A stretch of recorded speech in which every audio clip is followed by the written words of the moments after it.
বানিয়েছি পোনা মাছের ঝোল বড়ি দিয়ে, খুব সুন্দর হয়েছিল। দেখো কত সুন্দর কালার এসেছে, আর খেতেও খুব সুন্দর হয়েছিল। এখানে লবণ হলুদ দিয়ে পোনা মাছগুলো আমি ভেজে নিয়েছি তেল দিয়ে। সরষার তেল দিলেও ভালো হবে, আর আমি এমনি আমার কাছে সরষার তেল ছিল না, তো আমি সাদা তেল দিয়ে ভেজে নিয়েছিলাম। আর এখানে ছিল বড়ি, বড়িটাও আমি ওই মাছ ভাজার তেলেই ভেজে নিয়েছি।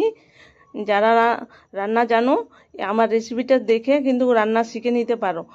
আর এখানে আলুগুলো আমি চোচা ছড়াইনি, এইভাবে দিয়ে দিয়েছিলাম গোটা গোটা পেঁয়াজের সঙ্গে।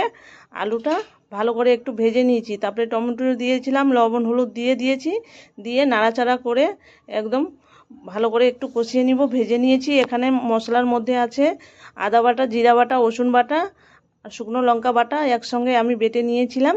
এখানে আলুগুলো সিদ্ধ হওয়ার জন্য জল দিয়ে দিয়েছি, সামান্য একটু জল দিয়ে ঢাকিয়ে রেখে আলুগুলো সিদ্ধ করে নিয়েছি। এখানে দেখো গ্রেভিটাও কি সুন্দর হয়ে গেছে, আর আলুগুলো আমার সিদ্ধ হয়ে গেছে। এখন আমি ঝোলের জল দিয়ে দিব।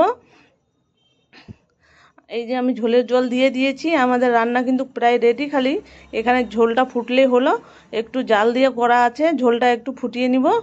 এখানে মাছ বড়িগুলো ভেজে রেখেছিলাম, বড়িগুলো দিয়ে দিয়েছি, দিয়ে একটু নাড়াচাড়া করে তারপরে পোনা মাছগুলো যে ভেজে রেখেছিলাম পোনা মাছগুলো দিয়ে দিয়েছি। দিয়ে এখানে আমি ধনিয়া পাতা উপরে দিব, দিয়ে নামিয়ে নিব। আমাদের রান্না রেডি হয়ে গেছে। আর কেমন হয়েছে আমাকে একটু কমেন্ট করে বলবা, আর অবশ্যই রান্না করে খাবা। যারা রান্না জানো না তাদের জন্য সহজ সহজ করে দিয়েছি। রান্নাটা কোনো মুশকিল না, হয়ে যাবে। দেখে দেখে একটু রান্না করে নিবা, খুব ভালো হয় খেতে, কিন্তু খুব সুন্দর হয়েছিল। আপনারা অবশ্যই আমার